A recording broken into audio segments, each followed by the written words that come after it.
Okay, so we're back at Howard's. We're doing the front.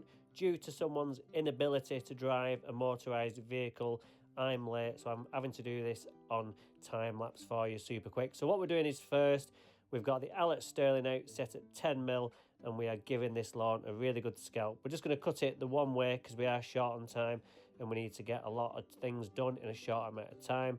So there we go, that's the scalp done. Looks a mess, but it's all for the greater good. Now on to scarifying the lawn with Ye Old Faithful. I've actually dropped it down to setting 5 because the lawn is quite short. The blades are going to have to go a bit deeper. So we're doing that and we're giving it a triple pass today.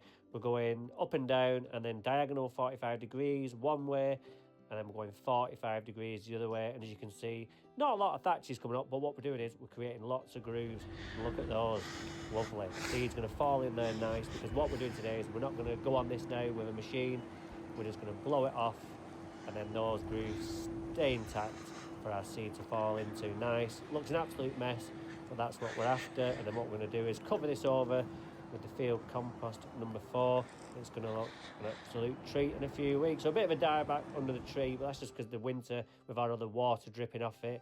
Just blowing it off now, so we'll just move that onto the road and then sweep it up. It's a bit easier. Very windy today, as you can see, but we managed to get it done. So before we can get on with any overseeding, I just want to open up some of these areas where it's died back with the seed slaughter, and then we go on with our extreme seed with the setting on the spreader at number 32. Dwarf right as always. Now we can get on with the top dressing with our field compost number 4, what I like to call black gold. I ordered 30 bags.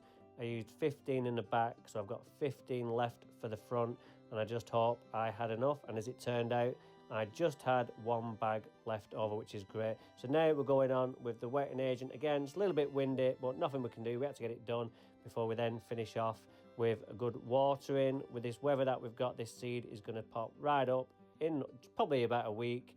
So join us next time and we'll show you some results.